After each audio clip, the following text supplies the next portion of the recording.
डाल रखी है कि थोड़ी ठंड ना लगे।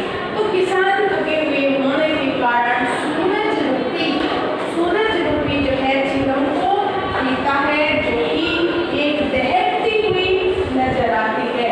और वहाँ पर जो है बेटा पलास का एक जंगल है। पलास यानी कि उसमें लाल फूल होते हैं। तो वो लाल फूल होने के कारण जो है वहाँ पर ऐसा प्रतीत होता है कि जैसे किसान ने जो है पलास के जंगल रूपी अंगीठी, पलास के जंगल रूपी जो है अंगीठी को सुलगाया हुआ है, यानी कि जलाया हुआ है। जिस प्रकार किसान खेत में कार्य करता है, उसके हाथ पैर जो है वो ठंडे हो जाते हैं, तो खेत में पड़ा हुआ कूड़ा कचरा, सूखा कूड़ा कचरा जो होता है उसको जलाकर जो है किसान अपने हाथ को सेकता है। तो यहाँ पर जो है इस लेसन में बेटा ये दर्शाया गया है कि किसान जो है पलास के जंगल को, यानी कि जो लाल फूल है वहाँ पर पलास के जंगल में जो लाल फूल दर्शाए गए हैं, तो उन लाल फूलों को सर्वेश्वर दयाल सक्सेना जी ने एक अंगीठी का रूप, यानी कि एक सजीव अंगीठी जो कि जलती है खाना बनाने के लिए, तो वो खेत में दर्शाया गया है। तो सर्वेश्वर दयाल सक्सेना जी ने जो है ये विभिन्न वस्तुएं जो है एक तरीके से जो निर्जीव है हमारी, पेड़ पहाड़ आसमान, इस तरीके से, और नदियाँ जो है, तो इनको जो है सजीव, इनका बड़ा ही सजीव चित्रण किया है, यानी कि इसको जो है जीता जागता एक किसान का रूप इसको बताया है। किसको? पहाड़ को। आपको ये दिखाई भी दे रहा है कि जैसे कोई एक बूढ़ा व्यक्ति वहाँ पर बैठा हो। और जो ये सूरज है बेटा, इसमें सूरज को भी इसमें एक उसकी चिलम, जिस प्रकार किसान कार्य करके थक जाता है और आराम करने के लिए कुछ समय के लिए बैठकर तो वो अपनी चिलम उड़ाता है, वहाँ पर वे आग का प्रबंध करते रहते हैं ऐसे। तो इसको जो है थोड़ा सर्दी का समय है ना, तो चादर को भी इसमें दर्शाया है, नदी रूपी चादर। कौन सी चादर है ये? नदी रूपी। और एक जो है बेटा इसमें वर्णन किया गया है, सर्वेश्वर दयाल सक्सेना जी ने वर्णन किया है कि जो है मयूर, मोर जो है एक आवाज देता है, पीहू पीहू करता है, यानी कि उनका कहने का तात्पर्य है कि सुनते हो जी। तो मोर जो है ऐसे आवाज लगाता है। तो बेटा अब जो है मैं आपको कुछ पक्षियों की आवाजों के बारे में बताऊंगी कि जो है कौन सा पक्षी किस किस तरीके की जो है आवाजें निकालता है। तो ये तो मैंने बताया है कि कल मैंने आपको किस तरीके से क्या क्या कार्य जो है इसमें कराया था, तो सभी बच्चे जो है समझ गए होंगे। और ये जो है मैंने क्रियाकलाप भी आपको साथ साथ बता दिया है। ये जो है आप व्याख्या करने के बाद प्रत्येक बच्चा जो है अपनी कॉपी पर करेगा, ठीक है। तो अब जो है हम कुछ पक्षियों की आवाज को बताते हैं, कौन सा पक्षी जो है किस तरीके की आवाज से संबोधित करता है। तो सबसे पहले जो है आपकी बुक में भी है ये कौन सा पक्षी, पक्षी के नाम, पक्षी के नाम, पहला पॉइंट लिखोगे पक्षी के नाम। पक्षी के नाम कौन कौन से पक्षी हैं? तो जैसे मोर, ये हमारा राष्ट्रीय पक्षी माना गया है। आपको पता है ना मोर को क्या कहा गया है? मोर को जो है राष्ट्रीय पक्षी के नाम से जो है संबोधित किया जाता है। किसके नाम से? राष्ट्रीय पक्षी के नाम से जो है संबोधित किया जाता है। तो इसमें जो है पक्षी के नाम कबूतर, तोता, मैना, कबूतर,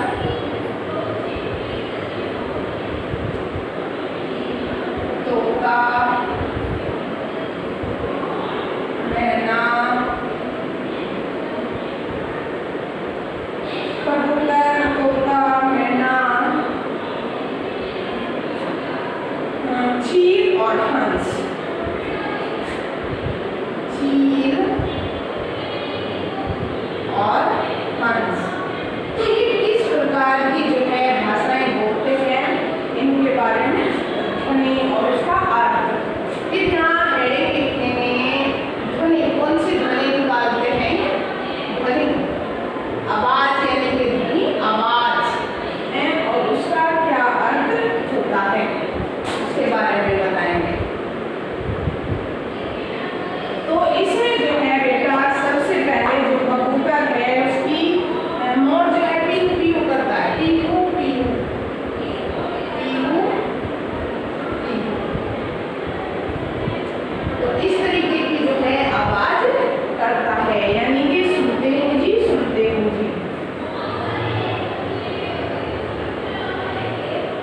सुनते हो, ये इसका अर्थ हो गया है।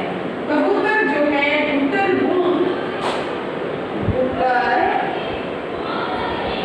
गुम, गुटर गुम कबूतर करता है, यानी कि गुटर गुम का मतलब है उड़ चल तू, उड़ चल तू, यानी कि जो उसके साथ में साथी होता है तो उसको कहता है कि उड़ चल तू मेरे साथ उड़ चल, एक तरीके से। फिर इसमें आता है तोता। तोता कैसे बोलता है? टें टें की आवाज करता है, टें टें टें टें की जो है तोता आवाज करता है, और उसका मतलब होता है कह कह, यानी कि क्या कहना चाहता है, कह कह। तो तोता जो है कह कह, यानी कि क्या कहना चाहते हैं, इस तरीके से जो है कहते हैं। और मैना जो है बेटा, इसमें मैना जो है ची ची, मैना ऐसे करती है, ची ची की आवाज करती है, ची ची ची ची। मैना जो है इसमें ची ची की आवाज निकलती है, यानी कि नन्ही। ची ची का मतलब होता है नन्ही। क्या होता है ची ची का अर्थ? नन्ही। और इसमें बेटा जो है चील, चिलौंच, क्या बोलती है चील? चिलौंची। एक भाषा निकालती है चिलौल ची, चिलौंची का जो है आवाज देती है, उसका मतलब होता है उड़ान ऊंची। चिलौंची उड़ान, उड़ान ऊंची।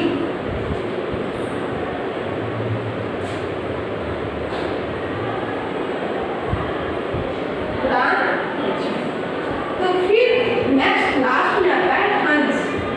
हंस जो है क्या कर बोलता है? लग लग। हंस क्या आवाज निकालता है? लग लग। तो ये जो है बेटा इसमें भिन्न भिन्न पक्षियों की आवाज है। लग लग यानी कि पग पग, लग लग यानी कि इसका अर्थ हो गया हमारा पग पग। तो ये इस प्रकार जो है इसमें पक्षियों के नाम है और उनकी ध्वनि और जो है उनके अर्थ मैंने आपको दर्शाए हैं। आप इनको देखेंगे। मोर जो है कैसे करता है? पीहू पीहू करता है, जिसका अर्थ होता है सुनते हो। क्या होता है जिसका अर्थ? सुनते हो। और नेक्स्ट यानी कि इसमें है जो बेटा कबूतर। कबूतर क्या बोलता है? गुटर गुम। क्या बोलता है कबूतर? गुटर गुम। गुटर गुम में जो है यानी कि उड़ चल तू। क्या बोलते हैं? उड़ चल तू। फिर जो है इसमें तोता। तोता क्या पुकारता है? टें टें, यानी कि कह कह। इसका क्या अर्थ होता है? टें टें का क्या अर्थ होता है? कह कह। फिर जो है मैना। मैना आपने देखी होगी, सुना होगा मैना के बारे में। तो वो कैसे बोलती है? मैना जो है ची ची क्या करती है? ची ची बोलती है। और ची ची बोलने के बाद जो है क्या कहती है मैना? ची ची, यानी कि नन्ही नन्ही नन्ही, जिसका अर्थ होता है नन्ही। ची ची यानी कि नन्ही। फिर चील आती है। चील, चील आपको पता है मांस वगैरह खाती है, पशुओं को चाहती है मर जाए, है ना। आसमान में आपने देखा होगा उड़ती हुई चील को कई बार। तो उसके बड़े बड़े पंख उगते हैं और जो है चील की बेटा नुकीली जो है उसकी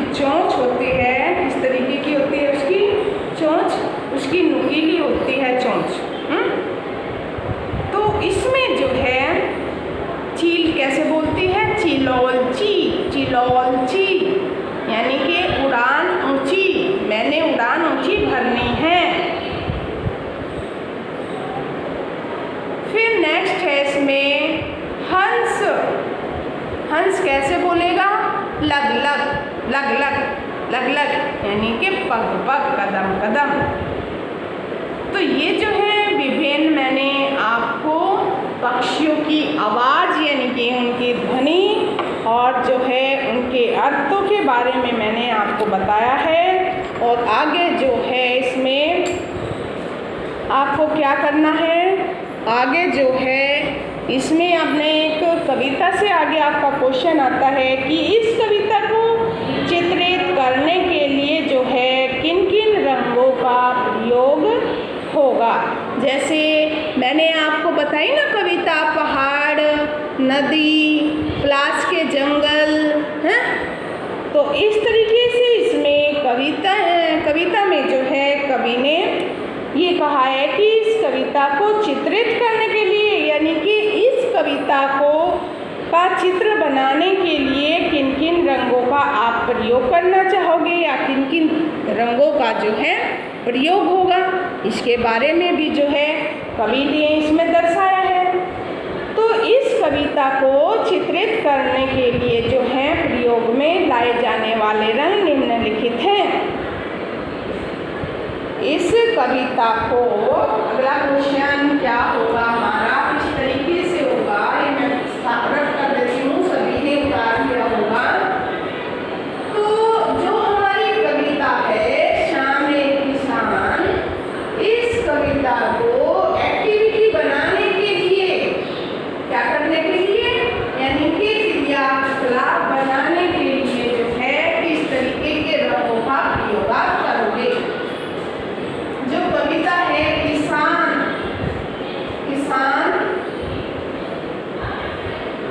जो किसान है इसको चित्रित, किसान को जो है क्रियाकलाप करने के लिए, किसान का क्रियाकलाप यानी कि कौन कौन से रंगों का इसमें प्रयोग करोगे आप क्रियाकलाप में चित्रित करने के लिए। चित्रित मीन्स चित्र बनाने के लिए। किसान का जो है शाम एक किसान जो है इसमें ये भी लिख सकते हो, जैसे आपने ऊपर लिखा है शाम एक किसान का जो है क्रियाकलाप किस तरीके से आप क्या करोगे, किन किन रंगों का जो है इसमें आप प्रयोग करेंगे। तो मैं इसमें जो है आपको एक्टिविटी के बारे में भी आपको बता देती हूँ कि किस तरीके का प्रयोग करोगे। तो इसमें जो है मोर के लिए लाल, पीला, हरा, नीला, आसमानी, काला व बैंगनी रंग। इसके लिए मोर के लिए कौन से रंग, मोर के रंग यहाँ लिखेंगे हम, मोर के रंग उसमें जो है कौन कौन से रंगों का प्रयोग करेंगे। तो ये लिखेंगे बैंगनी, हरा, नीला, आसमानी,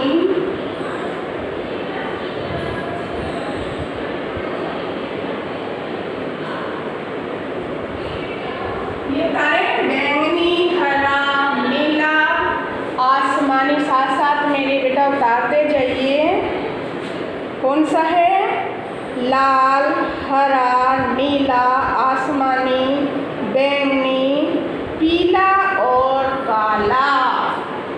पीला और बीच में रंग लगाइएगा, पीला और काला।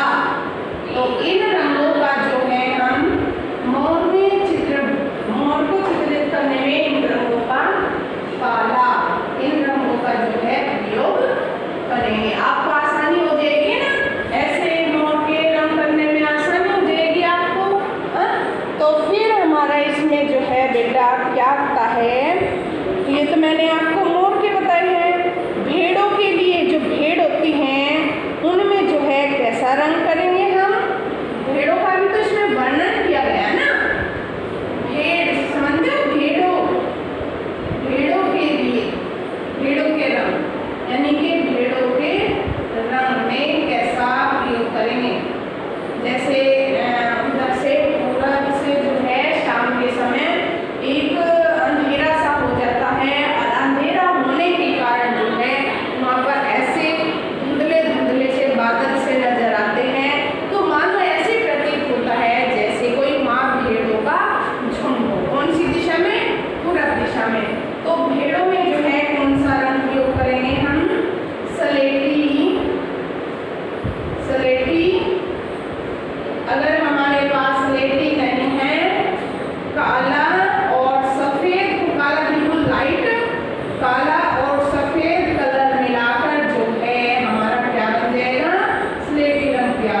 काला और सफ़ेद। अगर हमारे पास स्लेटी कलर नहीं होगा तो काला और सफ़ेद को हम क्या करेंगे, मिक्स कर देंगे और जो है उससे जो है हमारा स्लेटी कलर जो है तैयार हो जाएगा। कैसा हो जाएगा, यानी कि स्लेटी कलर जो है। और नेक्स्ट में जो है बेटा इसमें एक पलाश के जंगल का वर्णन किया गया था। पलाश का जंगल, लाश के जंगल में पलाश के रंग ये जंगल है एक तरीके से। इसमें कौन कौन से रंग होते हैं, तो इसमें बेटा हरा आएगा पत्तियों के लिए। जंगल में आपको पता है हरे रंग का प्रयोग किया जाता है। और फूलों के लिए जो है वो लाल रंग का भी प्रयोग किया जाएगा। और नदी के लिए, नदी जो थी, नदी का रंग भी तो था ना, नदी जो किसान के घुटनों पर बहती हुई नदी के रंग सभी को पता है, आसमानी है ना, यानी कि नीला या सफेद भी हम उसमें मिला सकते हैं, मिक्स भी कर सकते हैं। अगर आसमानी नहीं है हमारे पास, आसमानी अगर हमारे पास आसमानी कलर नहीं है तो सफेद और नीले को मिलाकर जो है कौन सा रंग बन जाएगा, आसमानी, सफेद और नीला। तो ये जो थे इसमें क्रियाकलाप में। और सूरज में आपको पता है कौन सा रंग प्रयोग होगा, सूरज में, सूरज का विकल्प भी तो आया था ना इसमें, सूरज का रंग, सूरज के रंग कैसे होते हैं आपको पता है, लाल, नारंगी। अगर नारंगी हमारे पास कलर नहीं है तो पीला और लाल का प्रयोग हो जाएगा, पीला, समझ नहीं। तो पीले में थोड़ा रेड मिलाने के बाद, यानी कि लाल कलर मिलाने के बाद जो है हमारा ऑरेंज कलर तैयार हो जाएगा। तो ये मैंने आपको क्रियाकलाप में कैसे, कौन से किस में कैसे रंग भरने हैं, ये सारा आपको मैंने बताया है, ठीक है। तो इसमें जो है बेटा आप अब ये क्रियाकलाप बता दिया है, पाठ का सार भी